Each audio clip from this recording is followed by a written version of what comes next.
మీ business ఏదైనా మీ ఊర్లో promotion చేయాలంటే అది సుమన్ టీవీతోనే సాధ్యం. ఇప్పుడే సంప్రదించండి. నమస్కారం అండి. మాది ఆరువేల గ్రామం అండి. మా ఉన్నాయి 15 కొంపలండి. ఈ 15 కొంపల్లోనండి 5 బయటకు వెళ్ళిపోయారండి. అలాగే జడిసండి 500 మంది అండి. 500 మేము మాకు ఏంటంటే పాస్టర్ గారు భార్య గారు చనిపోయారండి. ఆ భార్య గారు చనిపోయినప్పుడు మేము కార్యక్రమంలో ఉన్నామండి. మా కార్యక్రమంలో ఉండగా కార్యక్రమం జరిగించి మూడు గంటల టైం అయిందండి. 3 గంటల టైంలో వివాహం చేసుకుంటా వాళ్ళు పెళ్లి చేసుకుంటాకి వెళ్ళారండి. పెళ్లి చేసుకుంటే ఆ అమ్మాయికి మైనట్ తీరలేదండి.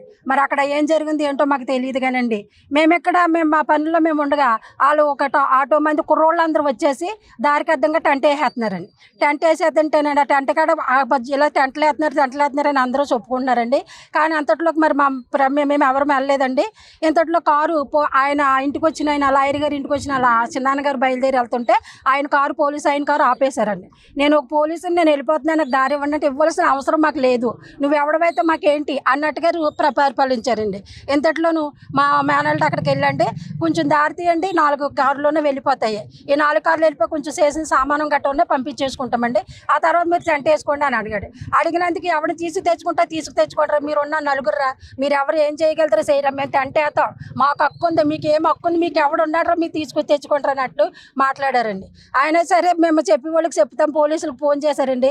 కానీ పోలీసులు చాలా నిర్హద్ద చేశారండి. అప్పుడు దాకా ఇంతట్లో నా దాడి అక్కడికి వెళ్ళిపోయండి. పిల్లలనట్టుకి మా మేనల్లుడు 10 కుట్లు వేసిన పిల్లోడిని తలబద్దలు కొట్టేసి హాస్పిటల్లో పెట్టకుండా అండి పిల్లోడిని పోలీస్ స్టేషన్కి తీసుకెళ్ళిపోయారండి.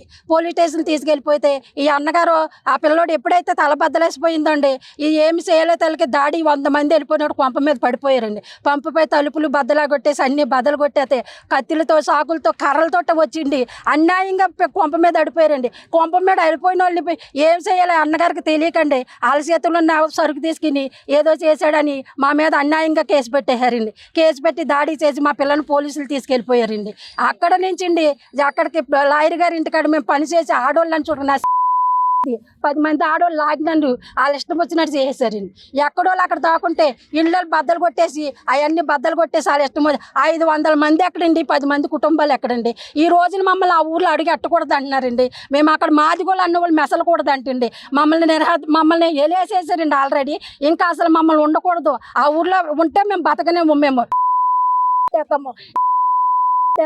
మీకు ఉంటాక ఏ అర్థ లేదు. ఇక్కడ అక్కడో కొంప వేసుకుని బతుకుతున్నారు మీకు మేము తప్ప మీకు ఆధారం ఎవరు లేరు అన్నట్టుగా మా మీద రాజ్యాంగం చేస్తున్నారండి. మా పిల్లల్ని అన్యాయంగా జైల్లో పెట్టేశారు. మమ్మల్ని ఆదరించి ఒక నాదుడు మాకు లేరండి. మాకు చెట్టుకోకలం పుట్టకోకలం అన్న దారి తెంపి లేకుండా బతుకుతున్నామండి. కొంపలంటే బెదరగొట్టి పోలీసులు అన్నారండి, మీరు ఎక్కడ ఉంటే న్యాయం జరగదు, మేము మా వల్ల వాళ్ళకి ఏదైనా మిమ్మల్ని ఆపలేము, మీరు ఊరు వెళ్ళిపోండి, మీ ఊర్లో ఉంటాక మీరు సరిపోరు, మీరు ఉన్న 10 మందిని కూడా మీరు చంపేతకు చూస్తున్నారు, అలా 500 మంది ఉన్నారు, మా వల్ల ఆపదు, మీకు రక్షణ లేదు, ఇక్కడి నుంచి వెళ్ళిపోమని పోలీసులు ఈ ద్వారా మమ్మల్ని చెప్పి మమ్మల్ని ఆ ఊరి నుంచి పోలీసుల ద్వారా అక్కడ ఉన్న ఎంపీ సిటీ అని ఆవిడ మమ్మల్ని తోలిచ్చేసి మమ్మల్ని తరిమేసి ఇచ్చింది. ఈ రోజున ఏమంటుందంటే వాళ్ళు ఈ ఊర్లోకి రాకూడదు, వాళ్ళు ఈ ఊర్లో ఉంటాక అర్హత లేదని చెప్తున్నారండి. ఇదండి మరి మాకు న్యాయం జరగాలని కలెక్టర్ గారిని మేము కోరుకుంటున్నాం. అలాగే అక్కడ ఎంపీటీసీ మాజీ ఎంపీటీసీ ఆవిడ జడ్పీటీసీ అంటుందంట, మీరు మాదిగల్ని ఊళ్ళోకి రానవద్దు, ఊళ్ళో నుంచి తరిమేయాలి, అసలు ఇక్కడ మాదిగలే లేకుండా చేయాలి, ఇదంతా మాలోనే ఆక్రమించుకోవాలి, ఇక్కడ ఉన్న 20 కొంపలు కూడా త్వరలోనే ఇక్కడ నుంచి వీళ్ళని ఊరి నుంచి పారిపోయేటట్టు చేయాలని చెప్పేసి మరి పోలీసులతో చెప్తే పోలీసులు కూడా మీకు ఎందుకమ్మా, మేము వాళ్ళు లేకుండా చేస్తాం, వాళ్ళని అసలు ఊళ్ళోకే రాకుండా చేస్తామని చెప్పేసి వాళ్ళకి మాట్లాడడం జరుగుతూ ఉంది. మరి రాజకీయ నాయకులు మరి ఓ పక్కన చట్టం, ఓ పక్కన అందరూ కూడా వాళ్ళకి చుట్టమైపోతే మరి మాదిగల్ని ఎవరు కాపాడతారు? మాదిగలు ఈ దేశస్తులు కాదా? ఇది వాళ్ళు ఏమైనా పాకిస్తాన్లో ఉన్నారా, ఇక్కడ ఏమైనా ఇండియాలో లేరా?